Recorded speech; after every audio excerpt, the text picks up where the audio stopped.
Hey guys, my name is Matimio, and today I wanted to take a look at the 3 heavy-hitting light machine guns in Battlefield 4. This includes the PKP, the popular M240B, and the new M60-E4 that I know everyone is loving right now.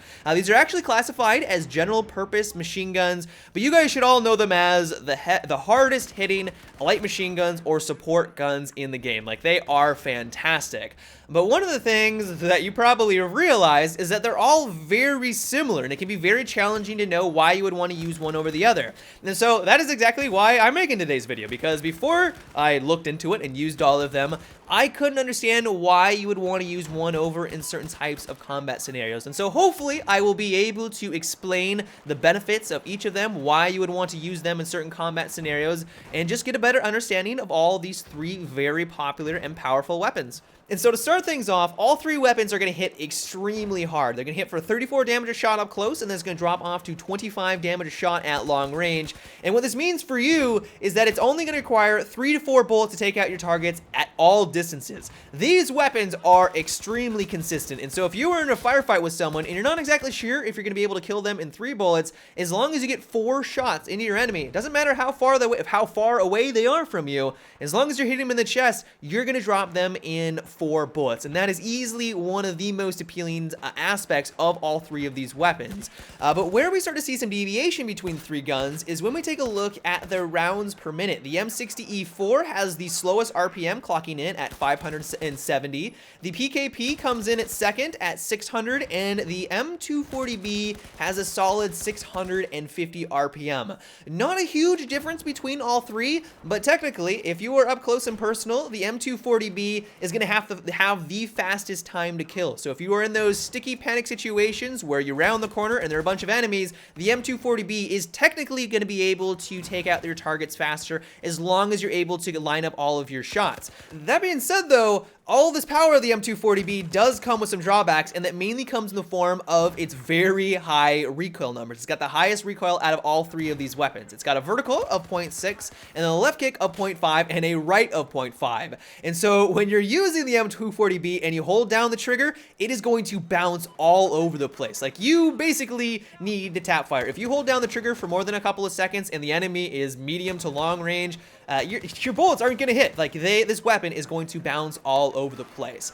As for the M60-E4, it has a vertical of 0.6, and then a left kick of 0.4, and a right of 0.3. And then for the PKP, it has a vertical of 0.55, and a left kick of 0.4, and a right of 0.4. But where these weapons excel, and honestly, the way that you're supposed to use them, is by tap firing all day long. All 3 of these weapons have the lowest first shot recoil out of, think of maybe every single weapon in the game, coming in at only 0.5.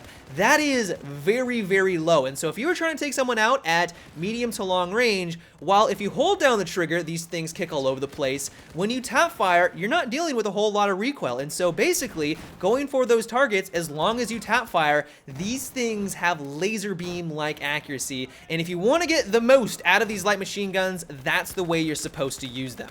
But moving on over to their reload numbers, the M240B has a solid reload time of 6.2 seconds. It doesn't matter if you have a bolt in the chamber or not, it's always going to take you 6.2 seconds. As for the M60-E4, it has the longest, coming in at 7.8 seconds, which is an eternity, and the PKP has the fastest at 5.5 seconds. And then the last stat that we're going to be looking at is their magazine size, which all 3 of them have 100 rounds in their magazine, so very consistent there.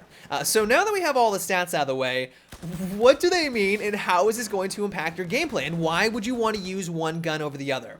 Well, in my opinion, the M240B is going to be your go-to heavy LMG for close encounter maps. Because it does have a slightly higher RPM, it's not significantly higher, but when you get into those panic situations where you're around the corner and there are about 1,000 people in front of you, the M240B is going to get the job done a little bit faster. I know it does have the highest recoil out of all 3 of these weapons, but as long as you're playing on those close encounter maps, it doesn't matter as much. And as long as you're tap firing, you're not going to notice that higher recoil. You can still take people out at a distance. Don't get me wrong, I do it all the time with the M240B. It's easily one of my favorite LMGs in the game, but it's just not as good as the other two.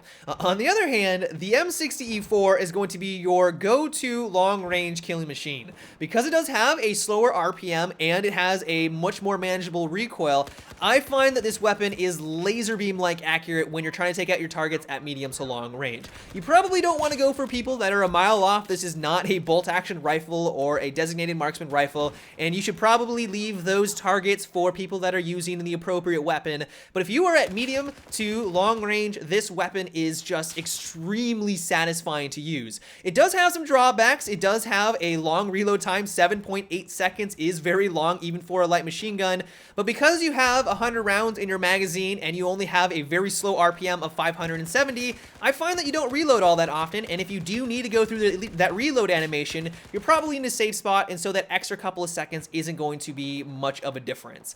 And then for the final one, the PKP, I would say this is your middle-of-the-road awesome light machine gun. It doesn't really necessarily do anything better than the other two, except for its faster reload speed, but as I said, because these are LMGs, it doesn't really give you that much of an advantage, and so if you were just looking for a middle-of-the-road, you're playing on a map that has both close quarter and long-range combat, then I would try out the PKP.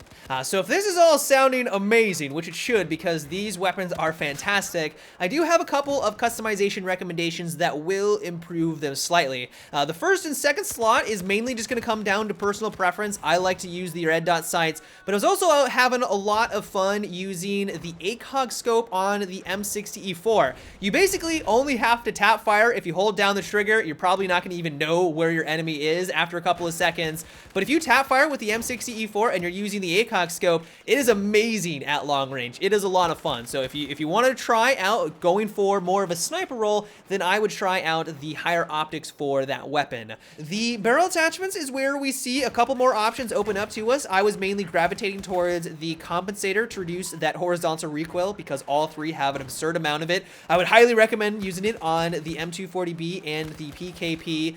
But I was also dabbling a little bit on over to the heavy barrel. I realized that this increases your recoil quite substantially, but if you're using something like the M60, and as long as you're tap firing, you can take out targets at extreme distances. And I don't know if this was really helping me out. I could have just been the placebo effect, and I was just assuming that I was doing better with the heavy barrel for that particular weapon. But if you're using something like the PKP and the M60, and you're using the ACOG scope, then I would dabble a little bit on over into the heavy barrel and see how it works out for you. Then the final slot, the underbarrel, I would say that this is going to be a toss-up between the ergo grip and the stubby. You probably don't want to use the angled because this already has an absurdly low first shot recoil, so it's not really going to give you a whole lot of benefit. But if you're on the move like me and you like to move around a lot when you're aiming down sight, then I would highly recommend using the ergo grip. The stubby is going to be your all-around preferred if you stand still a lot or even if you move around, because that 15% increase to your accuracy is always going to be fantastic. But at least for me, I was mainly sticking with the ergo.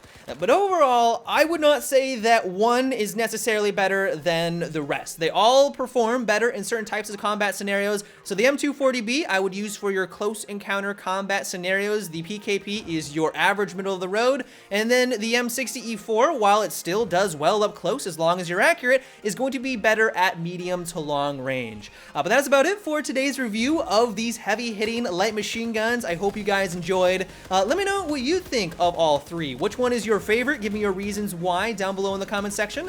But until tomorrow, guys, have a good one and take it easy.